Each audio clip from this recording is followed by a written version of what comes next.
Hi, it's Dwight Halstead down here in California with a quick notes from the field. This last week, I've had the opportunity to work with a few different reps, and there's a common theme that's coming along the line that I thought I would go over today, and that is a lot of reps are trying to compare themselves to other people. The main theme of this week has been calling, well, gee, I see so and so doing really well. I see this person moving quickly. Or, they've been saying, I've been talking to people and they've been trying MLM and it just doesn't work for them. A couple of things to think about here is number one is you can't compare yourself to somebody else or how they are growing or how they are moving forward. And the reason for that is you do not know their backstory. You don't know what it is that person, what their experience level is coming in, what their friends are, what their groups they came from, or maybe they're bringing a group along with them. You just don't know their backstory.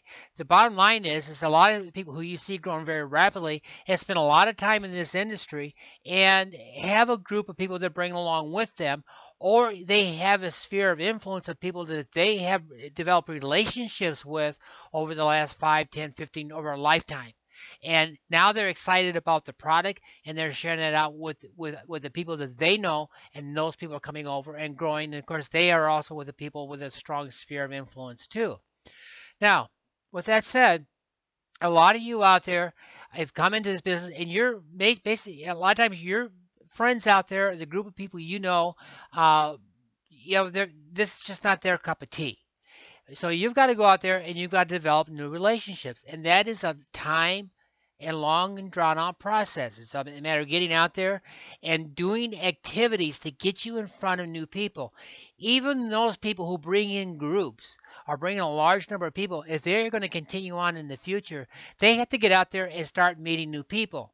Now, sometimes they're meeting new people through the people they brought in, because this is called in the industry, it's called tap rooting. When you bring somebody in, you tap into their friends, their group, and you start growing from there. Because in this industry, in networking, it's all about building deep, and then eventually things start to take over and it develops a life of its own. But it takes time. So my advice to everybody out there today, don't compare yourself to somebody else. You you are take do the best that you can do. Now, it's very important that this is a business, and you got to treat it like a business.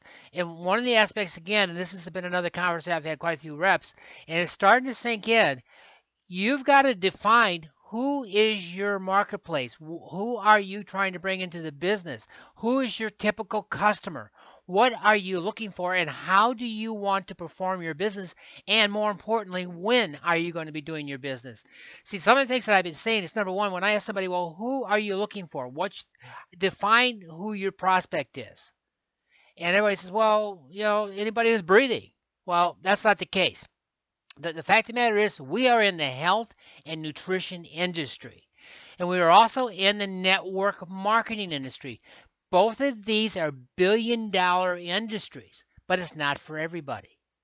See, our job and what we need to do is we got to be out there meeting and creating relationships that allows us to introduce people to see if what we have to offer is something they want. And it's not for us to force it or to do anything else. It's just to share with people what we have, and then to share additional information on how they can go ahead and build the business. So, yeah, here's my call out to you, everybody that's out there. Sit down. Who is your customer? If I talk to you, take a look at various reps, you will see there's a common denominator in the people they're bringing in. It's housewives bringing in other housewives. It's business people bringing in other business people. It's, maybe truck drivers bringing in truck drivers. Or it is key networkers bringing in other networkers. See, they have the volume, they have the people that are behind them. So stop comparing yourself to somebody else. Put together a plan of action and work your plan, and then stay disciplined to it. I basically compare myself, with what I do and how I've grown. And, am I where I want to be? No. Does that discourage me? No. Because I know as long as I keep plugging away, I will find the right individuals that are going to build my business and grow. I've seen it in my organizations and I've seen it in other organizations. So every day I plug away a little bit, and I keep plugging away, and keep talking and finding quality individuals. Now I know who I'm looking for. I am looking for people who are both interested in health and nutrition and are willing to spend the time that is necessary to build a business for themselves. They are willing to put in the whatever it takes in order to move forward. And that's a very rare commodity. Unfortunately, if we put together 100 people, you're only going to find maybe 20-25% of those are really enthusiastic about health and nutrition. And out of those, there's going to be another maybe about 80% of those that actually are willing to do something to make financial changes in their lives in order to grow. Those are the individuals that I'm looking for, and I know it's a time process, but I have my systems in place that allows me to talk to new people on a day-to-day basis and introduce them into this company. So that's what you need to be doing. Figure out who your market is and who you want to bring in. So write that down. The other thing that I've seen is I've been asking people is, are you staying consistent with your plan? And I see people work a week or maybe a week, 2 weeks, sometimes even a month, and they're plugging away, but it's not focused. My challenge to everybody out there is you should set aside 1 hour a day, make it 3 days a week or 4 days a week or 5 days a week, whatever you're comfortable with, but lay out a 1 hour a day that you are doing nothing but prospecting, trying to find new people to talk to. Now, how you do that is totally irrelevant. Whether you're out on the streets, you're in the malls, you're passing cards out, you're doing shows, you're doing events, whatever it takes to be out there meeting new people. Once you define who you are looking for, the type of people that you want to attract, amazing thing will happen. Those people will be attracted to you. And you will start to see those people, they'll start coming to you. Especially if you start branding yourself out there and you start branding yourself as that person that is going to help those type of individuals.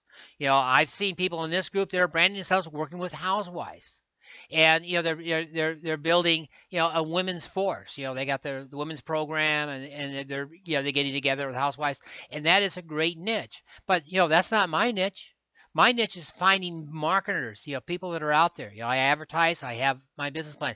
There are people in our group, that are diamonds today that have run other businesses and they have business contacts. Well, when they bring in business contacts, those contacts is large spheres of influence. Well, you may not have that opportunity, but you can get there if you just plug away and create. So, that's my word today. Number one, define who your customer is. Put together your plan and work it, and don't overwhelm yourself. An hour a day, 3 times a week, 4 times a week, 5 times a week. That's it. Just lay down the hour, but every hour that you are prospecting, make sure it's useful. And here's my other word of advice: you don't have an hour, break it down into 2 half-hour events. Half hour in the morning, half hour in the evening. Can't do that? I have one of my clients that I'm working with right now. He only has an hour, but he breaks it into 4 15-minute increments. But the thing is, in those 15 increments, he is prospecting and looking for new people. Now, the rest of his time is doing his personal training, his personal self-improvement, and his follow-up with people that he's already contacted. So what I tell everybody to do, sit down, lay out those 3 hours a week or those 4 or 5 hours a week and start plugging your business, and then stick with it. Don't deviate. Find your plan, work your plan, and follow up, and you will start seeing success out there. But it does not happen overnight. Stop comparing yourself to other individuals. If you want to look at other individuals that are successful, find out what they're doing and see if you can emulate that. Again, not everybody can do what I can do, but not everybody can do what you can do. We're all unique. Stay unique, stay planned, stay focused. We got a great company, we have a great product, and you have potential to build people. And even though you haven't reached the top, you have the means to help people get to the top, because we have a great company, we have a great product, and we have some great training available for everybody that comes in our group. So with that, that's Dwight Halstead down here in Florida, and this is Notes from the Field from people I've been talking to. And hey, just get out there, let's go get it done, make it rain, stay consistent, stay focused, make it happen. Bye now.